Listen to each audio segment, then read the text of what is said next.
friends. Welcome to the Daily Hope. It's Lynsey. Good to be with you. We are in 1 Samuel chapter 29, and I'm going to confess that when I read this chapter, I thought to myself, it doesn't look like much is going on here.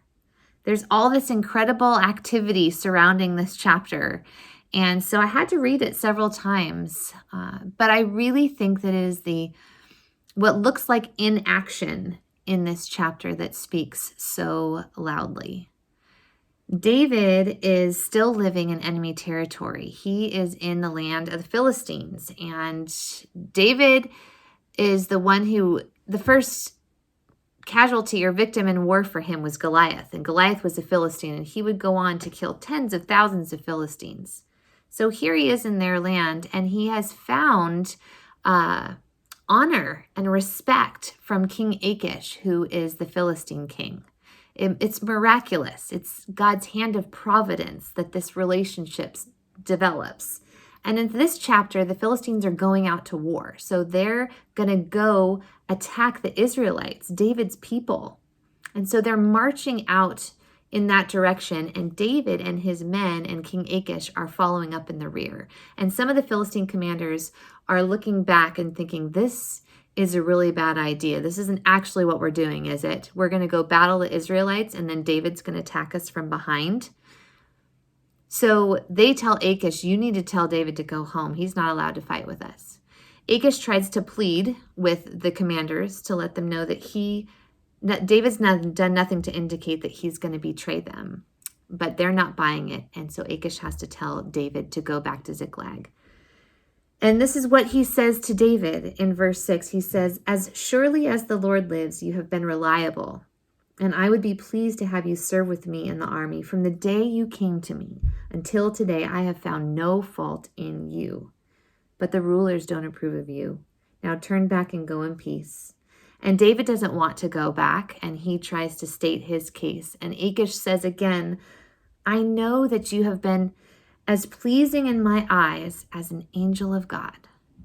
But go back. David has lived in a way before King Achish that has built this rapport and this relationship and this trust. It says both of them say, both King David and King Achish say, from the day that we met until this very day, nothing has happened that would lead me to believe that you won't walk uprightly, that I cannot trust you. And isn't that the way that it is in our walk with Jesus? It is a day in and a day out kind of thing. We're building relationship, we're building trust, we're building safety, so that the people who live in this dark world that is all power play and gameplay and let me just do this behind your back or make this plan to get my way, that as believers, we bring our heart and our soul and our mind before the Lord each day, and he sows his righteousness into us.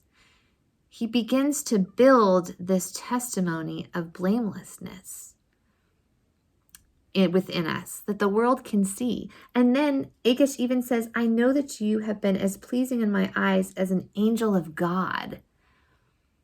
So he's not just, he doesn't just see David as faultless, but he sees him as a servant and a messenger of God. And when we establish that kind of relationship with people, especially in hostile environments, and with people who we have harsh histories with, we get to see God do his thing. And again, it doesn't look like much is happening, but it's what God is cultivating in the heart and doing behind the scenes that we can't always understand. He's actually setting something up, and for our behalf and the behalf of the others that are around us. So this chapter ends with David having to go back to Ziklag. And there's three things that happen here that just show that God is in control and knows what he's doing. The first thing that happens is that David doesn't have to choose to fight the Israelites, his own people, or to betray the confidence and trust that he's built with the king, King Achish.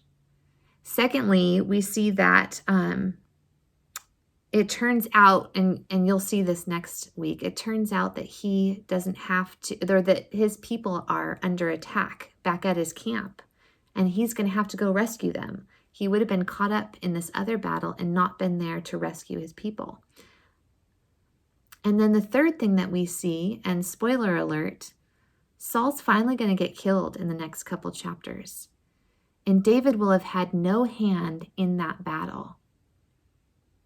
Through David having to turn around, through what looks like inaction with building rapport, God is actually preparing a way for David to ascend to the throne completely blameless, without fault, ushering in a new kingdom that is built upon a heart for the Lord. I want to close with this verse from Colossians 1:21. It says, once you were alienated from God and were enemies in your minds because of your evil behavior, but now he has reconciled you by Christ's physical body through death to present you holy in his sight, without blemish and free from accusation. If you continue in your faith, established and firm, and do not move from the hope held out in the gospel.